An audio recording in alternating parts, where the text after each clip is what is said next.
My name's Sherry Forsyth and I'm a peak performance coach. And what I'm talking about today is the difference between guilt and shame. Are they the same thing? Are they interchangeable? These challenging emotions are important for us to talk about, because if we can learn more about them and how to deal with them, we'll find that our life just seems to be a little bit more easy. So if you're right, what I'm going to do is dive straight in, and I'm going to start by speaking about guilt. Okay, so what is it? The formal definition of guilt is it's a common feeling of emotional distress that signals us when our actions or inactions have caused or might cause harm to another person, either physically, emotionally, or otherwise. A slightly more user-friendly, informal definition is it's an uncomfortable feeling, but one that can be very helpful. It indicates that possibly we have done something wrong or offended someone. Okay, and the result of that is that we feel guilty. The fact that we feel guilty is a red flag, which when that little flag shines, shows us we've actually done something wrong. And when we see or feel that little red flag, it's our indication that we need to have a look at what we've done, possibly see that it was the wrong thing that we did, and make amends, apologize to the people we might have hurt. In other words, use some form of positive or remedial action, and then the issue is dealt with and done, and the guilt can go away. The problem is when we don't deal with it immediately, and what happens is the guilt lingers on in our psyche. And this can be one of the most draining of emotions when that happens. So guilt in itself is not a destructive emotion if we deal with it quickly and immediately after the event. But if it is never ending, guilt can be an incredibly consuming and destructive emotion. Also, what I'd like to say is that because we naturally, the whole world, we all have our egos that play a role in our lives, we will assume that others place far more importance on the particular action that we did that maybe hurt them, when in fact they may have a far less negative perception or idea of how big that action was. So in other words, what we're saying is you can give yourself a little bit of a break. Maybe other people don't think it's as important as you have, but you still need to go and apologize and make amends. So I'm going to talk a little bit about the main causes of guilt, mainly from the work from Dr. Susan Kraus-Whitbourne, and see if you can identify where your guilt mainly comes from. So the cause of guilt, number one, is obviously for something that we've done. And this is the major reason why we feel guilt. We've maybe harmed other people, maybe physically or psychologically. We might also have done something that violated our own moral or ethical code. Or maybe we've even done something that we promised ourselves we would never do again. All of those things are going to lead us to feeling guilty within ourselves. The second cause of guilt is guilt for something you didn't do, okay, but want to. Okay, so just because you are thinking about committing an act that goes against what you feel is the right thing to do, in other words, you might be thinking about being dishonest or unfaithful or doing something illegal, you're just thinking about it, and just the fact that you are thinking about it can result in you feeling guilty, because in fact you've let yourself down. The third guilt is guilt for something you think you did. Okay, guilt for something you think you did. Because our brain is such a complex, it has such a complex way of working. Quite often what we perceive to be the truth actually isn't. And this is one of the cases where you think you did something wrong. And in fact, when you think you have done something wrong, you can experience as much guilt, if not more, okay, than if you had actually done it. And there are two examples I'd like to share with you about being guilty for something that you think you did. The first one is when we maybe jinx someone. So we might be sitting in class and we hate maths, and therefore our teacher's not that great. And so we decide that, it would be such a nice thing if on her way home from school today she had a car accident. And then if that does happen, we will feel that we've contributed to that, even though we haven't in any way. That can make us feel guilty. The second way that our brain can play tricks on us is if we remember incorrectly. So we think that we remembered having done something wrong, but in actual fact we really didn't.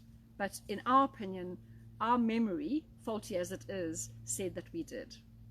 Okay, so those two things are all contributing to cause number 3. Number 4 is guilt that you didn't do enough to help. And I think this is a major one, particularly for elderly people who are looking after spouses who are ill, and they can't do enough, maybe through their own frailty or the fact that they are old themselves. We might also be in a situation where we know a friend of ours is desperately in need of some kind of care from us, but because we have our own busyness and jobs and children, we don't give as much as we should. So in either of those cases, we can feel very guilty that we didn't do enough when we should have. This can often lead to a thing called compassion fatigue. Because we feel so guilty and we're not doing enough for them, we drive ourselves extra hard and we try and do everything for them and for our families, and this can lead to a type of burnout which is called compassion fatigue. So please be very careful not to put yourself into that situation. The 5th cause of guilt is, it sounds quite funny or strange, should I say, but guilt that you're doing better than someone else. And this will apply to survivor guilt. So this happens a lot with people who are in the armed forces, where somebody right next to them might have been killed and they weren't killed, and they feel guilty for that. But also people who have lost family members or friends in a car accident, and other people died and you didn't. Survivor guilt is a big one. The other kind of guilt under cause number 5 is when you feel guilty because you are doing better than maybe your parents. So let's say you're a first generation student. Your parents were both laborers. They have really bust a gut to send you to university, and then when you get there you feel guilty because they never had the opportunity that you have. And very often, as counterintuitive as it might sound, what those students do is they self-sabotage. So in fact, they also don't pass. So they don't then have to feel guilty that they've achieved something that their parents haven't. And the last one is the guilt that we are made to feel when we are manipulated. So we're made to feel guilty for something we haven't done. And this is usually in the form of some kind of abusive relationship. For those of you who know what gaslighting is, if you've been on the receiving end of that, you are made to feel guilty for something that is not your issue at all. But because of the cleverness of the person who is subjecting you to the emotional abuse, you do feel guilty and you take it upon yourself. Okay, so for those of you who are listening, whether live or in the rebroadcast, I ask you please to, if you can think of any other causes of guilt, I would be very grateful to receive them. Okay, I wanted to share a few quite surprising facts about guilt as well with you. The first one, and this is from Psychology Today, the first one is that guilt protects our relationships, because when we have that red flag, it's like an alarm signal, keeps going off in our heads to say, there's something that's gone wrong that you need to attend to. and normally we will attend to that. So that's how it can protect relationships, because we take the appropriate action. Do you know that one study found that during a week they added up all the time that we spent thinking about feeling guilty about things, whether they were big or small things, and they came to the statistic of that most of us experience guilt for 5 hours every week. That's a lot. So let's see if we can't minimize that. Unresolved guilt is like a snooze alarm that keeps on going off in your head. And can you imagine, like an alarm that never shuts off? We're very distracted by that. So when that does happen, we find it very difficult to think straight. And so our concentration, our productivity, our creativity can all be severely affected if we are allowing ourselves to be impacted by sort of never-ending and ongoing grief. Guilt can also make us reluctant to enjoy life. In one study, college students were made to feel guilty, and then they were given a choice of a gift because they had done the study. Those students who were not made to feel guilty chose lovely gifts: DVDs and movies and CDs and music and books. Okay? Those students that were made to feel guilty chose quite boring things like stationery and things that would help them in their studies. So that is how our feelings of guilt can affect our behavior. And the last thing that I think we need to know about is that guilt can make you self-punish. So instead of actually making amends, you feel so guilty about what you've done that you feel you deserve to punish yourself.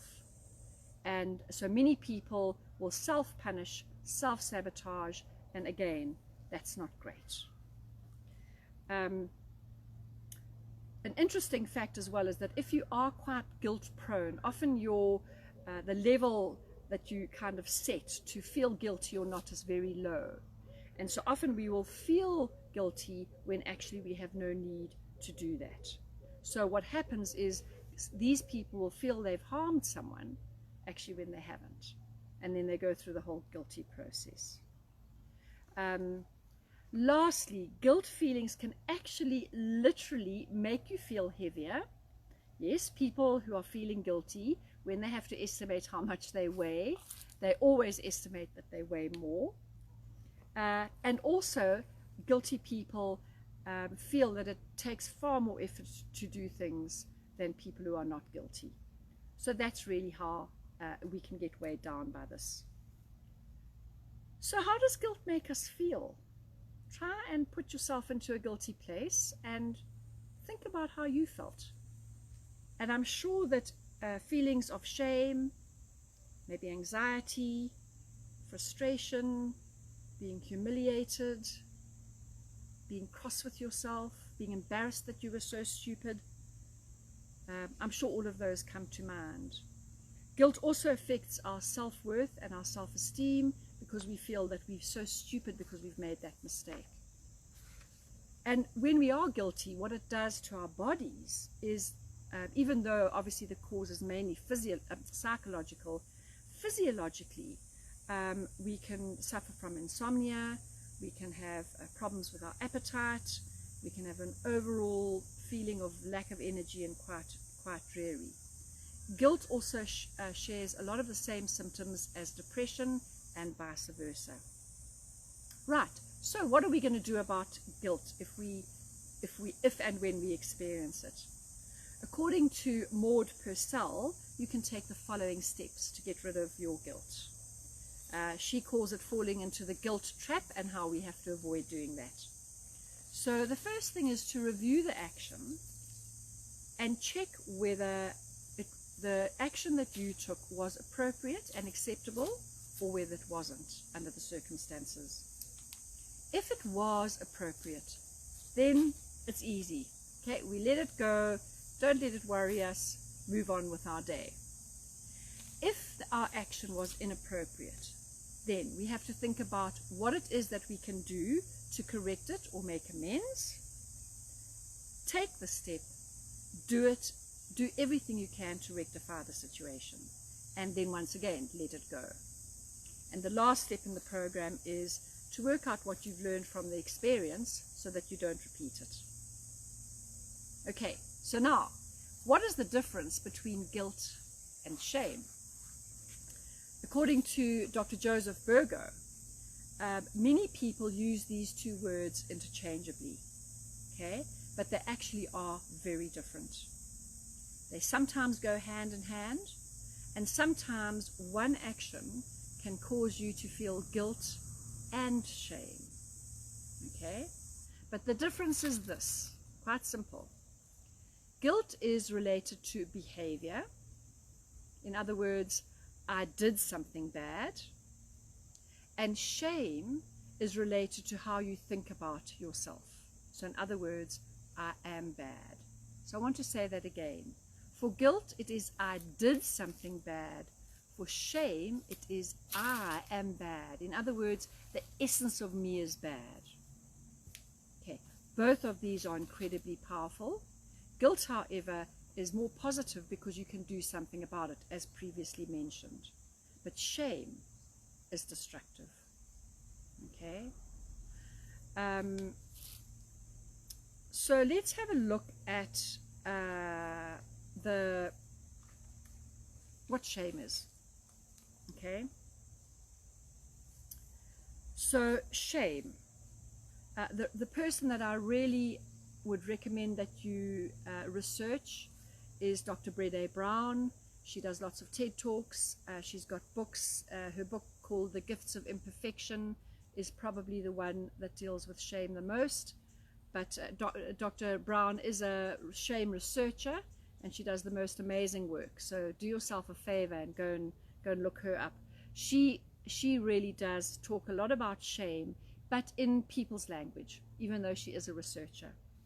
So her definition of shame is that it is the intensely painful feeling or experience of believing that we are flawed and therefore unworthy of love and belonging.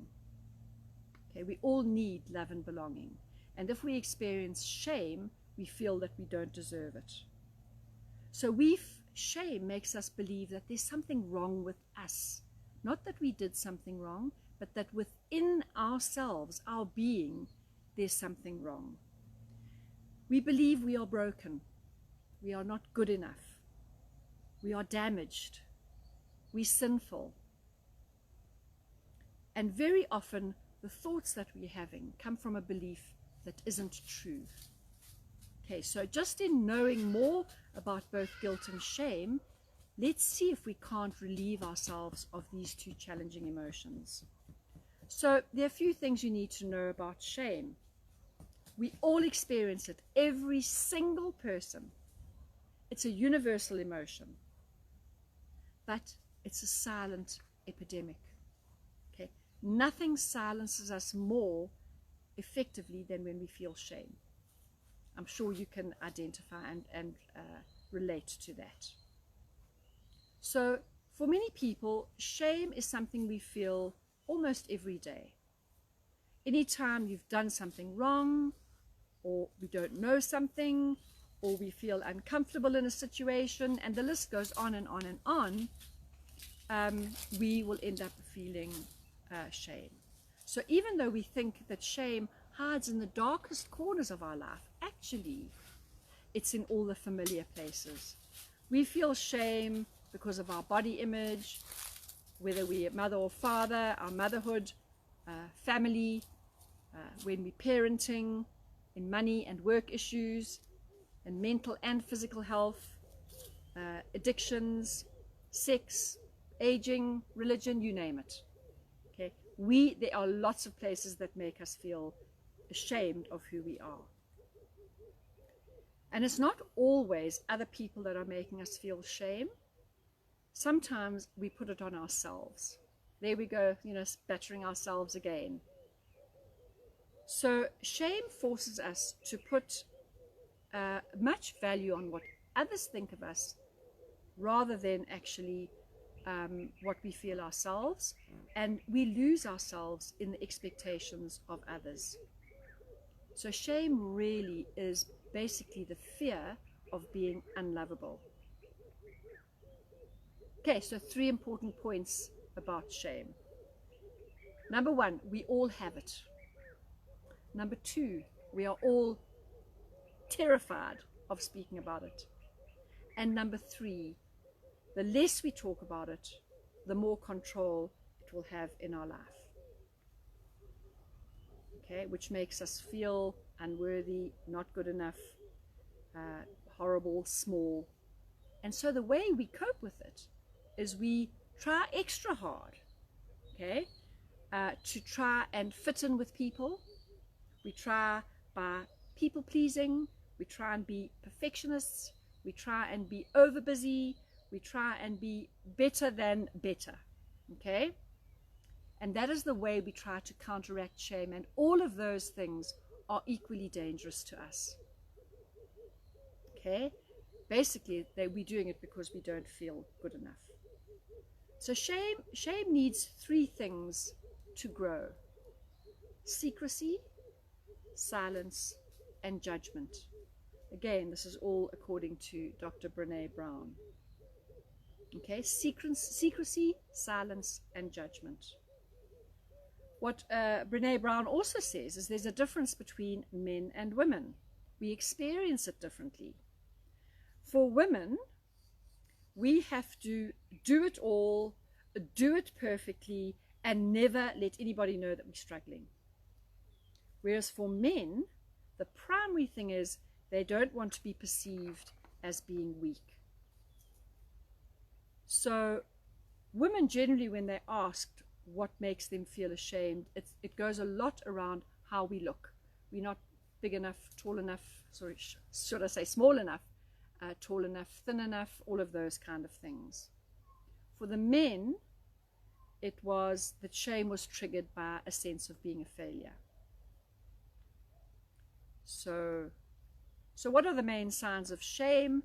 We feel alone, exposed, deeply flawed.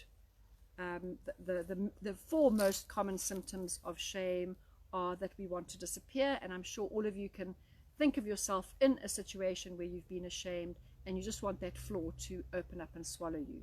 So we want to disappear. The second thing is we can be very angry because we are so embarrassed at what we've done. We self-blame as a third one, and the 4th one is we escape it by becoming addicted. Okay, so the 4 main symptoms of shame are wanting to disappear, anger, self-blame, and addiction. Physiologically, your body also takes strain. Usually our immune system, digestive system, and overall ability and will to thrive in the world are severely compromised. But more specifically, we can suffer from the following things: nausea, chest tightness, lethargy, shrinking yourself, in other words, feeling smaller, flushing of skin, and diverting eye contact. So you can't look at people when you feel ashamed. So how do we overcome shame? Because shame gets in our way. It negatively impacts how we treat others and how we treat ourselves. So we have to learn how to fight it. And the good news is we can. Dr. Brené Brown talks about developing shame resilience. And the way to overcome shame sounds very simple. We just have to speak about it. Okay, we have to share our experience. Sounds easy, but actually it's very difficult because the culture that we live in doesn't cope with that really well. Our culture is full of fear and blame and judgment and disconnection. And so if we try to tell our stories, we need a huge amount of courage. So I'm asking you to find that courage. Okay? Find that courage so that you can tell your story. The important thing is to tell your story to a person who has earned the right to hear it. We can't just tell the story to any old body. Okay? So we have to be very selective, and who, by their loyalty, by the way they are, by the way they can be empathetic and listen well, they will have earned the right to hear my story. Okay, does that make sense? So in overcoming shame, simple way to overcome it, we need to talk about it. Okay, and obviously in doing that, we need courage, we need compassion, we need to be connected to other people, we need to be forgiving of ourselves and others. So just to sum up shame, the less we understand it and how it affects our feelings, thoughts, and behaviors, the more power it will exert over our lives. So we need to find the courage to speak about it with somebody who's really important to us. Okay, so the overall conclusion about the guilt and the shame is that they are very different. They can be overlapping, but they're very different emotions. So guilt is because we did something bad.